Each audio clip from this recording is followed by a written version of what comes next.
កំពុងតែធ្វើដំណើរបាទចិត្តផុតកងពន្ធទី1នេះបាទឃើញថាមាន3ទូកចាបាទ4ទូកប៉ុន្តែមកគីគ្នាតែម្ដងគ្នាប្តឹងថាយ៉ាងណាយ៉ាងណីទេបងប្អូនអើយសូមអធិស្ឋាននឹងខ្ញុំសូមធ្វើអត្ថាធិប្បាយបើទូគូទី170សំរោងដៃជះមកពីខាងវត្តសំរោងគ្រូចៅអធិការវត្តអ៊ូសុកអេងបាទគូទី148កំពុងមកនោះបាទគឺបាទខ្សែទឹកខាងក្រៅសារ៉ាត់សែនជ័យបារមីអន្តងសខ្សែទឹកខាងក្នុងនរិនរៀងសីពិជ័យចិត្តបុត្របាទយ៉ាងម៉េចចេះកំពុងតែកាត់គ្នាមែនទែនខ្សែទឹកខាងក្រៅក្រុមការងារសូមពិនិត្យដើម្បីជូនលទ្ធផលឲ្យបានជាក់លាក់ចាបាទ142បាទគឺគូទី147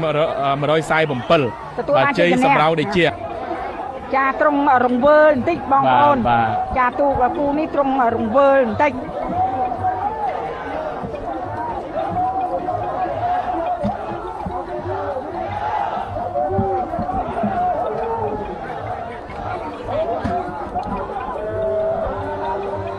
បងប្អូនកីឡាករចំណងទូករបស់យើងនៅពេលដែលមកដល់មុខព្រះពលាជ័យទោះបីជាហត់នៅយ៉ាងណាក៏នៅតែបង្កលក្ខណៈសប្បាយរីករាយចាដល់បងប្អូនអ្នកគាំទ្ររបស់យើងដែលមកមូលមីកកចានៅមុខព្រះបរមរាជវាំងហើយនៅប៉ែកខាងកើតក៏បងប្អូនមនុស្សម្នានឹងច្រើនចានៅសងខាងវេទិកាព្រះពលាជ័យនេះក៏ច្រើនមែនទែនអ្វីដែលសំខាន់នេះបងប្អូនមិននឿយហត់ហូកញ្ជ្រៀវអបអសាទរជាមួយនឹងជ័យខុសចាស្រែកកងរំពងតែម្ដងបាទឥឡូវនេះយើងឃើញថាទូកដែលធ្វើដំណើរមកឆ្លងនឹងកំពន់ទី1 2គូតែម្ដងទន្ទឹមគ្នាបាទអញ្ចឹងឥឡូវនេះក្រុមការងារយើងកំពុងតែធ្វើការសម្រិតសម្រាំងមើលឲ្យច្បាស់ថាគូណាដែលជាគូដែលចេញមកមុនហើយអ្នកទូកខាងណាខាងក្នុងឬខាងក្រៅដែលជាអ្នកនាំមុខចាឥឡូវនេះតាមការពិនិត្យបច្ច័យទូគូទី147 48នេះគឺមកប្រដាក់បន្តគ្នាតែម្ដងអញ្ចឹងបានន័យថាអាចទូគូទី148មកវ៉ាតាន់កថាបានដែរអញ្ចឹងយើងខ្ញុំសូមជម្រាបជូនថាទូគូទី147ខ្សែទឹកខាងក្នុងចម្ពោះវ៉ាន់សែនជ័យសុខាមេរិតដែលលេខសម្គាល់ទូក